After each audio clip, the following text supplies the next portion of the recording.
നമസ്കാരം. കഴിഞ്ഞ തവണ ഞാൻ നന്ദിഗ്രാമിൽ നിന്നും 1956 വോട്ടുകൾക്കാണ് വിജയിച്ചത്.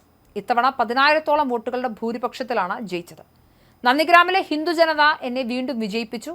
അവിടെ മുസ്ലിം വോട്ടുകൾ പൂർണ്ണമായും TMCക്കാണ് ലഭിച്ചത്. ഇവർ തീവ്രവാദ നിലപാടുള്ളവരാണ്. അതുകൊണ്ട് തന്നെ എൻ്റെ വാദ ശരിയാണ്. ഇനി നന്ദിഗ്രാമിലെ ഹിന്ദുക്കൾക്ക് വേണ്ടി മാത്രമായിരിക്കും ഞാൻ പ്രവർത്തിക്കുക. ഇത് പറഞ്ഞത് പശ്ചിമ ബംഗാളിന്റെ മുഖ്യമന്ത്രിയാകുമെന്ന് കരുതപ്പെടുന്ന സുവേന്ദു അധികാരിയുടേതാണ്. ജനാധിപത്യ രാജ്യത്തിൽ ഞാൻ ഹിന്ദുക്കൾക്ക് വേണ്ടി മാത്രമായിരിക്കും പ്രവർത്തിക്കുക എന്ന് പറഞ്ഞുകൊണ്ടാണ് സുവേന്ദു അധികാരി എന്ന ജയന്റ് കില്ലർ ബംഗാളിന്റെ അധികാരത്തിലേക്ക് എത്തുന്നത്. നന്ദിഗ്രാമിന് പുറമെ ഭവാനിപ്പൂരിലും അദ്ദേഹം ജയിച്ചു കയറിയിരുന്നു. അവിടെ സുവേന്ദു തോൽപ്പിച്ചത് സാക്ഷാൽ മമതാ ബാനർജിയെയാണ്. ഒന്നും രണ്ടുമല്ല, 15,000 വോട്ടിന്റെ ഭൂരിപക്ഷം. ശരിക്കും പുലിമടയിൽ കയറി പുലിയെ പിടിച്ച കില്ലാടിയാണ് സുവേന്ദു. ബംഗാൾ കടുവ എന്നാണ് അദ്ദേഹത്തെ നിലവിൽ മാധ്യമങ്ങൾ വിശേഷിപ്പിക്കുന്നത്. മമതയ്ക്ക് ഒത്ത എതിരാളിയാണ് സുവേന്ദു. കണ്ണിന് കണ്ണ്, പല്ലിന് പല്ല് എന്നത് ശൈലി. താൻ എല്ലാവരുടെയും നേതാവാണെന്ന വിശാല മനസ്ഥിതിയൊന്നും അദ്ദേഹത്തിനില്ല.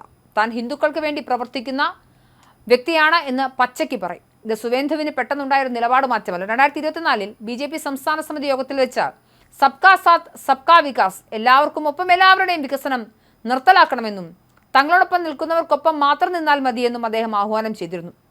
ന്യൂനപക്ഷ മോർച്ചയുടെ ആവശ്യം പാർട്ടിയിലില്ലെന്നും സുവേന്ദു എന്ന് പറഞ്ഞിരുന്നു. ബംഗാളിൽ പാർട്ടിയുടെ സ്വാധീനം വർദ്ധിപ്പിക്കാൻ ജനപ്രിയരായ പല വ്യക്തിത്വങ്ങളെയും BJP പലപ്പോഴായി പരിഗണിച്ചിരുന്നു. സിനിമാ നടൻ മിഥുൻ ചക്രവർത്തി, ക്രിക്കറ്റ് താരം സൗരവ് ഗാംഗുലി, അവരൊക്കെ വന്നെങ്കിലും പക്ഷെ അതൊന്നും നടന്നില്ല എന്ന് മാത്രമല്ല, BJPക്ക് ആ ഗ്രൗണ്ടിൽ ഇറങ്ങി കളിക്കാൻ ആളുണ്ടായിരുന്നില്ല. ആ ഘട്ടത്തിലാണ് സുവേന്ദു അധികാരി കോൺഗ്രസും പിന്നെ 1998 തൃണമൂൽ കോൺഗ്രസിലും പിന്നെ ശരവേഗത്തിൽ സുവേന്ദുവിന്റെ വളർച്ചയും ഒക്കെ കണ്ട് ഏറ്റവും ഒടുക്കം തൃണമൂലിൽ നിന്നും പുറത്തേക്ക് ചാടുന്ന സുവേന്ദുവിനെ BJP കയ്യോടെ പിടിക്കുന്നത്. സുവേന്ദു അധികാരിയുടെ രാഷ്ട്രീയ ജീവിതത്തിലെ നിർണായക വഴിത്തിരിവ് 2007 നന്ദിഗ്രാമിലെ ഭൂമി ഏറ്റെടുക്കൽ വിരുദ്ധ സമരമായിരുന്നു. 33 വർഷത്തെ ഇടതുഭരണത്തെ താഴെ ഇറക്കി മമതാ ബാനർജി അധികാരത്തിലെത്തുന്നതിൽ സുവേന്ദു നയിച്ച ഭൂമി ഉച്ഛേദ് പ്രതിരോധ സമിതി വഹിച്ച പങ്ക് വളരെ വലുതാണ്. ആ സമരം അധികാരിയെ ഒരു പ്രാദേശിക നേതാവിൽ നിന്നും സംസ്ഥാന തലത്തിലുള്ള ജനനായകനാക്കി ഉയർത്തി. ദീർഘകാലം മമതാ ബാനർജിയുടെ ഏറ്റവും വിശ്വസ്തനായ അനുയായിയെയും സംഘാടകനുമായി. തീപ്പൊരി പ്രാസംഗികൻ കൂടിയായ സുവേന്ദു പാർട്ടിയിലെ രണ്ടാമനെന്നാണ് അറിയപ്പെട്ടിരുന്നത്. എന്നാൽ മമതയുടെ അനന്തരവൻ അഭിഷേക് ബാനർജിയുടെ പാർട്ടിയിലെ വളർച്ചയും പ്രാധാന്യവും സുവേന്ദുവിനെ അതൃപ്തനാക്കി. പാർട്ടിക്ക് വേണ്ടി താഴെത്തട്ടിൽ കഷ്ടപ്പെട്ട് തന്നെ അവഗണിച്ച് മമത കുടുംബത്തിന് മുൻഗണന നൽകുന്നു എന്നതായിരുന്നു സുവേന്ദുവിന്റെ പ്രധാന പരാതി. ഈ തർക്കങ്ങൾ മൂർച്ഛിച്ചതിനെ തുടർന്ന് 2020 നവംബറിൽ അദ്ദേഹം മന്ത്രിസഭയിൽ നിന്നും Hooghly river bridge commission chairman സ്ഥാനത്തു നിന്നൊക്കെ രാജിവെച്ചു. ഒരു പറ്റിയ ബംഗാളി നേതാവിനെ കിട്ടാൻ തക്കം പാർത്തിരുന്ന അമിത്ഷായും കൂട്ടരും ഈ അവസരം നന്നായി മുതലെടുത്തു. അവർ സുവേന്ദുവിനെ ഒപ്പം കൂട്ടി. 2020 ഡിസംബറിൽ തൃണമൂൽ കോൺഗ്രസ് വിട്ട അദ്ദേഹം അമിത്ഷായുടെ സാന്നിധ്യത്തിൽ BJPയിൽ ചേർന്നു.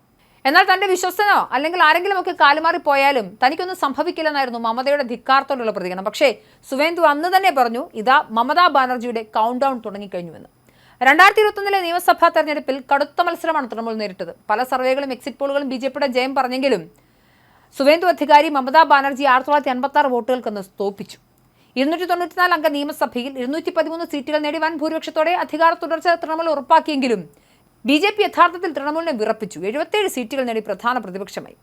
നന്ദിഗ്രാമിൽ മമതയെ തോൽപ്പിച്ചതോടെ ജയന്റ് കില്ലർ എന്ന പേര് സുവേന്ദുവിന് കിട്ടി. അദ്ദേഹം പ്രതിപക്ഷ നേതാവായി സഭയ്ക്കകത്തും പുറത്തും നിറഞ്ഞു നിന്ന് 5 വർഷം പണിയെടുത്തു. ഒടുക്കം ഇത്തവണ മുഖ്യമന്ത്രി മമതാ ബാനർജി 15,000 വോട്ടുകൾക്കാണ് സുവേന്ദു അധികാരിയോട് തോക്കുന്നത്. 200-ലേറെ സീറ്റ് നേടി BJP ബംഗാളും പിടിച്ചു.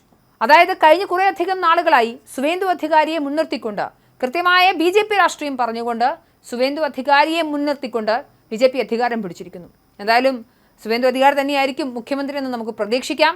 പക്ഷേ നിരവധി വാചക കസർത്തുകളിലൂടെ ഒരുപാട് വിവാദങ്ങളിൽ പെട്ടുപോയ ഒരു നേതാവ് കൂടിയാണ്. യോഗി 2.0 എന്നൊക്കെ അദ്ദേഹത്തെ വിശേഷിപ്പിക്കാറുണ്ട്. എന്തായാലും ബംഗാളിൻ്റെ ഭാവി എന്താണ് എന്ന് കണ്ടറിയേണ്ടത് തന്നെയാണ്.